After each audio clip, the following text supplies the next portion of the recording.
Hello everyone, welcome back to the channel. If you're a new person to the channel, a new viewer, please like and subscribe. It helps support the channel, get the channel out there in the algorithm.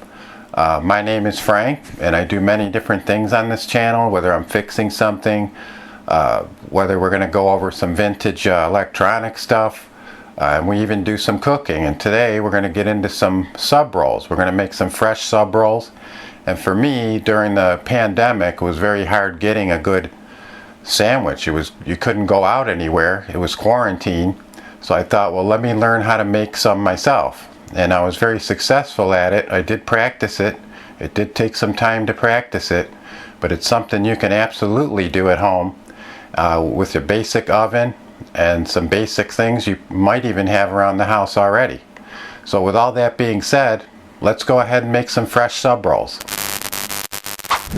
Alright, to get this sub roll party started, we've got some bread flour, some milk, some butter, we got sugar, salt, some yeast, I've got some measuring spoons, and a mixing bowl.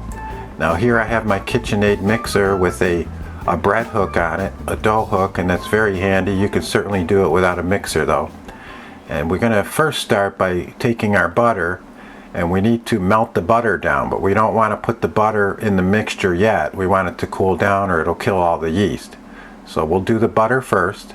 We'll take the butter out, and we're just going to set the butter aside until it cools down enough where we can add it to the mixture. But in the meantime, we're going to mix up the rest of the things we need for our sub rolls. So I'm going to take some milk. I'm going to put 1 1/3 cup of milk in the measuring cup here, and we need to warm the milk up as well because it's been in the refrigerator. It's cold and the yeast isn't going to survive in that, so we need to heat it to at least 105 to 115 degrees Fahrenheit. So we're going to put that in the microwave, and I'm just going to check it periodically here because I'm not sure exactly what time is going to be the right time. So I'm going to take it out, maybe run it for 30 seconds, take it out, feel it, make sure it's at the right temperature. And you can certainly take a temperature gauge, a thermometer, and measure it that way, but this is perfect. So we can move on with the rest of the show here. Now what I'm going to do now is I'm going to mix in some sugar, and I'm doing about 1/4 teaspoon of sugar in there. And then we're going to cut open our yeast packet and we're going to mix that into the party. And we're going to let that sit for at least 5-6 minutes until you see that start to foam at the top. And then that's going to be ready to pour into our mixture. So that looks good. We'll set that aside. And now we've got our mixture. We're going to pour it in there. It's been 5-6 minutes. We're going to pour that yeast mixture in there. We're going to go ahead and put the butter in there because the butter is cooled down. There's no danger of it killing the yeast. And we're going to crack our egg and add our egg in there. So once our egg is in there, we can go ahead and I usually just start to mix it a little bit first, let it incorporate, and then I'll add 2 tablespoons of sugar. So we'll add our 2 tablespoons of sugar into the mixture. And then I'm going to go ahead and shake a little bit of salt off. It's about 1/4 teaspoon of salt. You don't want to put too much in there. And I'm going to put the mixer on the lowest speed and just let it incorporate. Let it mix up. Now our goal here is we want the flour to mix, but we don't want it to stick to the sides. That's how we know it's done. We don't want the flour too sticky, but we don't want it dry either. So I'm going to go ahead. I'm going to add 2 tablespoons of olive oil, and you can certainly use extra virgin or regular olive oil. I've used both. It really doesn't make a difference in the taste. And I'm going to be adding more flour. Now as I said, I start off with 3 cups because inevitably you're going to be adding more flour. And you're just going to keep an eye on it. Let it mix up a little bit, and your goal again is to just see if it's sticking to the side of the bowl. Typically if it's not sticking anymore, then your dough is ready to go. So I continue to mix it here. And I'm going to increase the speed up 1 level, 1 or 2 levels. And you can see by the bowl that it's not sticking to the side. And I'm going to touch it, and it's a little bit sticky, but not too sticky. And so we're all set with that. So I'm going to spread some flour onto the table here.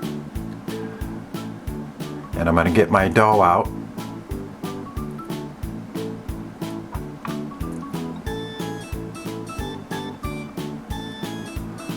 There's our dough, the star of the show. We're going to put some more flour on top. And I'm just going to incorporate it. I'm just going to work this dough a little bit. And you can see how the dough is bouncing back. That's a good sign. And our goal here is just to roll it up into a ball. And that's easier to do if you're making a pizza. If you roll it in a ball and you roll it out, it should come out round. Of course, we don't want this round, but this is just a habit that I do, and it doesn't really matter. I'm going to be using a bench knife to cut it into a square. So I got my ball going there.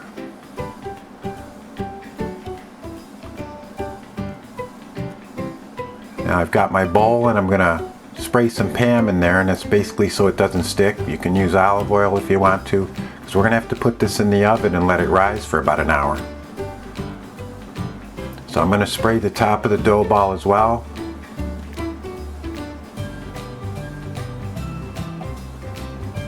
And then I'm going to take some saran wrap, and I'm just going to cover the bowl with it, because we're going to put it in the oven with I usually just put the light bulb on. That's enough warmth to help the dough rise. There are times where I would, put the oven on warm a little bit first. 170, whatever the lowest setting on your oven is. Not for too long, but just to give it a little warm up before I put this dough in the oven. So we have it all covered up. I'm ready to put it in the oven. The light's on. We're going to put it on the top shelf. Put it way in the back towards the left where the light is. And we're going to let that sit for about an hour. Our goal is just so it rises to twice its size.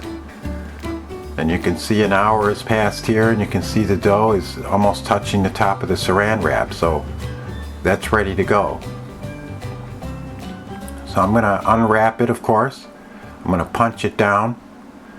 And I'm going to work the dough a little bit more like I did before initially.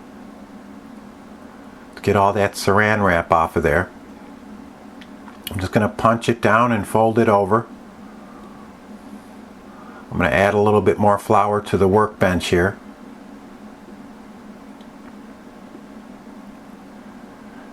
Again, you don't want to put too much flour, it'll dry out the dough. You just want enough where it's not going to stick.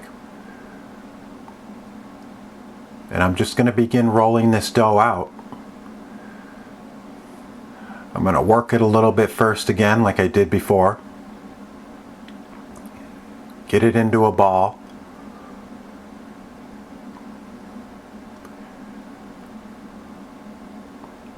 Now I'll take my bench knife and cut it in half. I like to work with 1/2 at a time.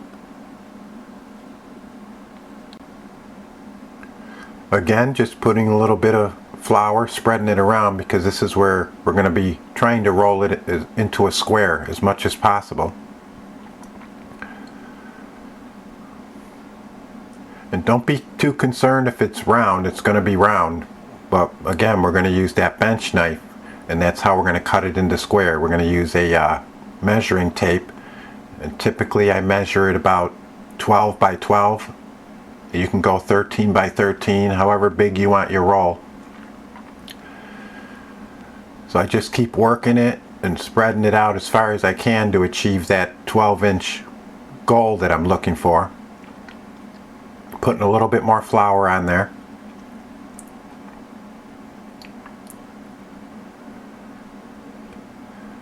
You just got to have patience with the dough, because a lot of times it's gonna bounce back on you. Sometimes if you let the dough sit, it'll relax a little bit more. It's easier to work with. So I'm measuring it out with my measuring tape. I'm looking for 12 by 12. And I'm just going to cut it with my bench knife as straight as I can, because that's going to make a difference when you roll these up. If you don't cut them straight, you might end up with a roll that has one side that's a little bit bigger than the other. So we want a nice straight roll, a nice straight cut. So I'm just continuing here, cutting as straight a line as I can into the dough. And I'm going to peel these pieces away here, and I'm going to use them later. I'm just working one at a time here. Then I'll put those scraps in a bowl, cover them so they don't dry out, and I'll get to them when I'm done with this initial roll here. So that looks pretty good. I see on the edges that's not entirely straight, so what I'm doing is just trimming it. Because again, when I go to roll this, you know, the straighter that is the nicer, more uniform, I guess, the roll is going to be. And then I'm going to begin at the bottom, and I'm almost rolling it like you would a cinnamon roll kind of deal. But you'll be surprised when I roll this, after it bakes, there is no cinnamon roll type effect.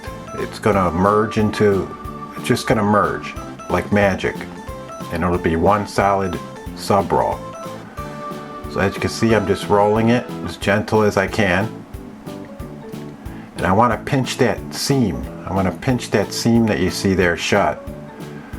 Now the issue is if you use too much flour, it's going to be harder to pinch these seams shut. Now you can use a little bit of water to rectify that situation. But I'm just pinching it all across. And then with the ends, I'm going to pinch them and roll them down underneath the roll. That's how you get those rolls that have those nice round edges on them.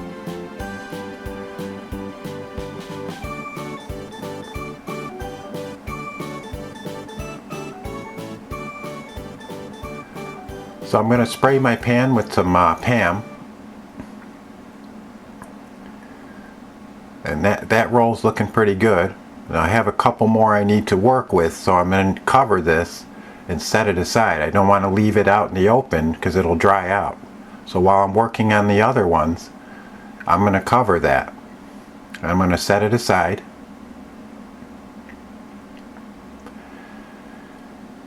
And I'm basically going to continue the same thing with the others. You can see that's a nice uniform roll.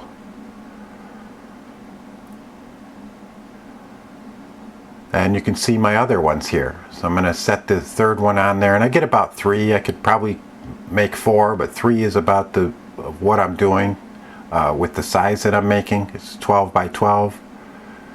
So I'm going to go ahead and I have a razor blade, and this is how you get those nice cuts in the bread you see when you buy them at the store. I'm going to have some olive oil, helps it slide a little better when you're cutting.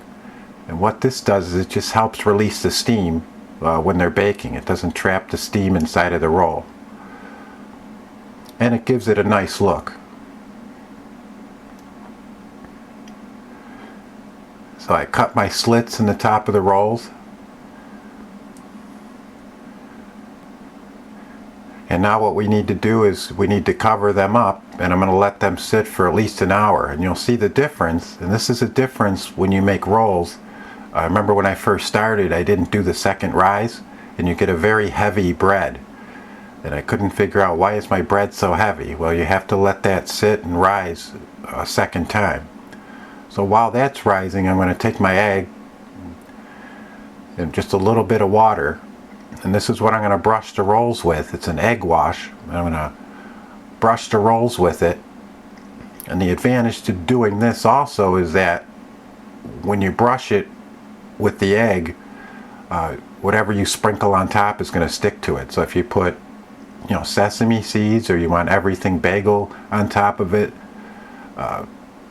after you brush that on, that's when you would do that, and then they'll stick to it.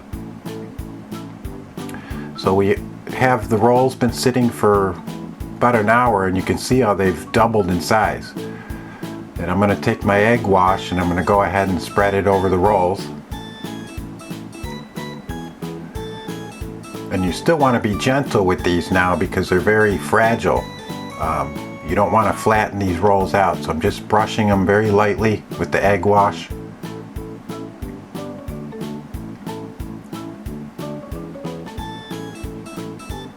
And those are starting to look very good. Can't wait till they're done.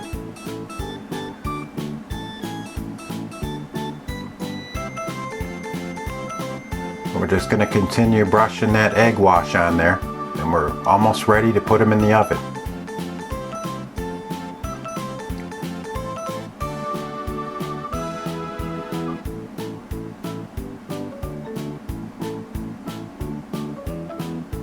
I like to cover all sides of it. Make sure you get a good amount on there. If you notice, whenever you buy a roll, you're going to see that yellowing on the rolls. That's because they use the egg wash. That's exactly what that is.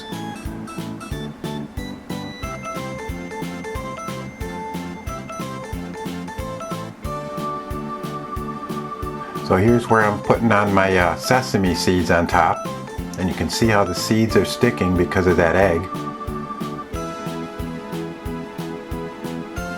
Again, here you can put on whatever you want on the top. You can put your everything bagel on there, put your sesame seeds, whatever you want on top. That's totally up to you. So now I have the oven set to 325, and I'm going to put them on the top shelf. Now this is going to take about 20 to 25 minutes. I usually stand and keep an eye on them. And I also have a water bottle here that I spray into there to create steam. And that's going to help to steam bake these, and it comes out much better. Now you can put ice cubes on the bottom of the oven as well. That's up to you. So as that's baking, I'm going to go ahead and start cutting up my lettuce and my tomatoes. I'm going to get everything ready for my subs that I'm going to make. We have all of our lunch meats that we're going to put on it. We have some ham, some turkey. We got some banana peppers there. So now I'm going to go in with a little more spray, typically around 10 minutes later. You know, I do it several times during baking. Seems to make a big difference on it, and it'll help to brown them a little bit better. So now it's the moment of truth. It's been about 25 minutes. We're going to pull our rolls out, and you can see how nice these have come out. They're nice and fluffy. They're brown on the top. And we're going to separate them, and just being gentle because they're very, very hot. So I just like to separate them here with the spatula.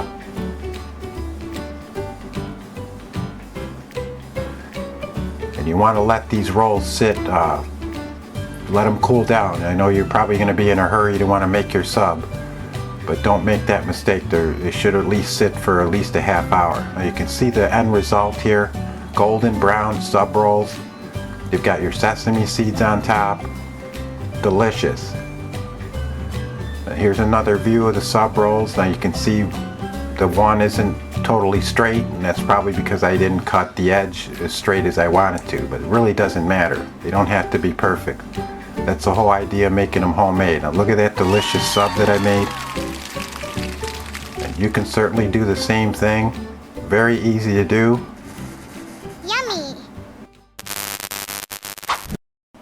Alright, so as you can see, it's very satisfying making your own sub rolls. You can see how delicious they came out. The sandwiches were delicious. You just have to follow the directions, take your time, be patient with it. It's absolutely something you can do. In fact, I found that these rolls are better than some of the sub places that I've ordered from. I've been to Wegmans and they have sub rolls, but they have usually the tiny sub rolls. Whenever I go, they don't seem to have a full-size sub roll. Maybe that's because they want you to order from their little sub shop there. Maybe they don't want you making your own subs at home. That way you won't buy their sub rolls. But for me, I really enjoy making them because they're fresh. They taste absolutely delicious. The longer you cook them, long as you don't overcook them, you can make the top crispy. You can put whatever topping you want on it. Whether it's the everything bagel seasoning, you could put some sesame seeds on top. So go ahead and try the recipe. I'm sure you'll be happy with it. Leave in the comments what you thought of the result. If you have any questions, feel free to ask. And I appreciate you watching the channel. Again, like it, subscribe it if you like the video. It helps support the channel. And who knows what we're going to do next. But we'll see you next time.